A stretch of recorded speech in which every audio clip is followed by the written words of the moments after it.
ਸਤਿ ਸ਼੍ਰੀ ਬੱਚੋ, ਸਵਾਗਤ ਹੈ ਤੁਹਾਡਾ ਅੱਜ ਦੀ ਵੀਡੀਓ ਦੇ ਵਿੱਚ।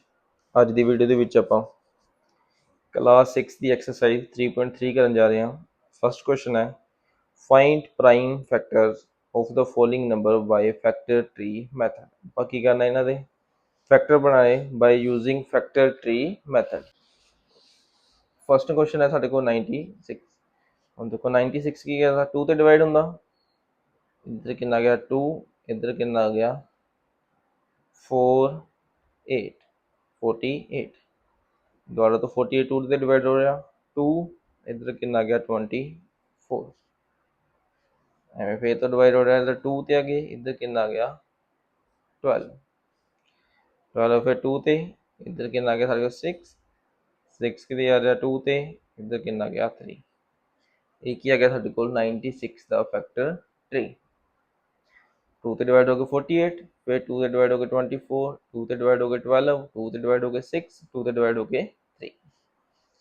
अब सेकंड पार्ट है 126। ये भी लास्ट में 6 है, 2 ਤੇ ਡਿਵਾਈਡ ਹੋਣਾ, ਇੱਧਰ ਕਿੰਨਾ ਆ ਗਿਆ ਸਾਡੇ ਕੋਲ 63।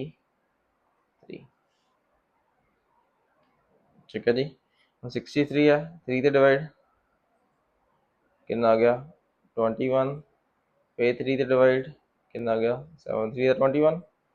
ਬਸ ਇੱਥੇ ਕੀ ਹੋ ਗਿਆ ਸਾਡਾ ਹੈ ਸਟੋਪ।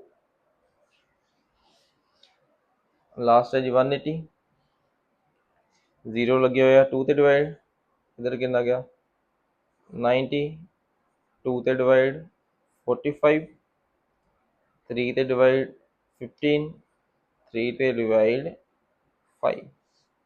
ਇਹ ਕੀ ਆ ਗਿਆ ਸਾਡੇ ਕੋਲ 180 ਦਾ ਫੈਕਟਰ ਟਰੀ। ਨੈਕਸਟ ਹੈ ਜੀ question number 2, complete each factor tree. First ਹੈ 56, 56 ਨੂੰ 8 ਨਾਲ ਡਿਵਾਈਡ ਕੀਤਾ, 8 ਤੇ ਕਿੰਨਾ ਆ ਗਿਆ 7, 8 7 ਦਾ 56। 8 ਵੀ 2 ਪਾਰਟ ਦੇ ਜਿਹੜਾ 2, ਇੱਥੇ ਕਿੰਨਾ ਗਿਆ 4, 4 2 ਦਾ 8, 4 2 ਦੇ ਵਿੱਚ 2 ਮਲਟੀਪਲਾਈ 2 ਕਿੰਨਾ ਆਣਾ 4। और 130 ਨੂੰ 30 ਨਾਲ ਡਿਵਾਈਡ ਕੀਤਾ, ਇੱਧਰ ਕਿੰਨਾ ਗਿਆ 10, 10 ਨੂੰ ਕਿੰਨਾ ਡਿਵਾਈਡ ਕੀਤਾ 2 into 5।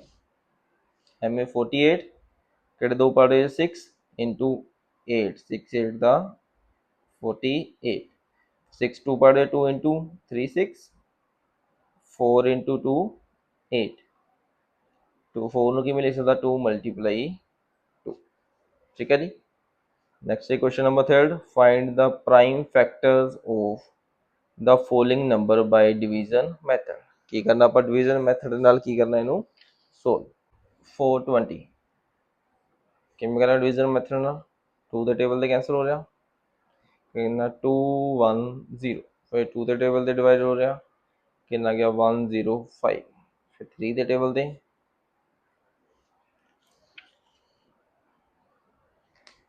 3 ਦੇ ਟੇਬਲ ਤੇ ਕਿੰਨਾ ਗਿਆ 3 5, ਫਿਰ 5 ਦੇ ਟੇਬਲ ਤੇ 7 7 ਦੇ ਟੇਬਲ ਤੇ 1।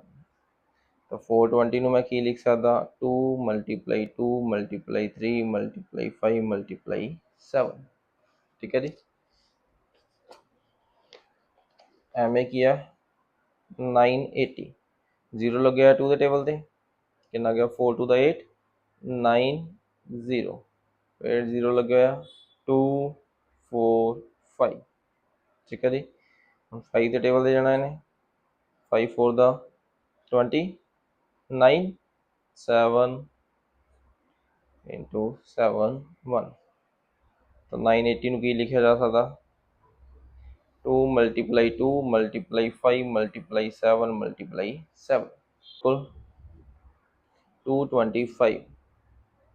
3 ਦੇ ਟੇਬਲ ਤੇ 7 3 ਦਾ 21, 5 ਦਾ 15, ਫਿਰ 3 ਦੇ ਟੇਬਲ ਤੇ 3 2 ਦਾ 6 3 5 ਦਾ 15, 5 ਦੇ ਟੇਬਲ 5 5 ਦਾ 25।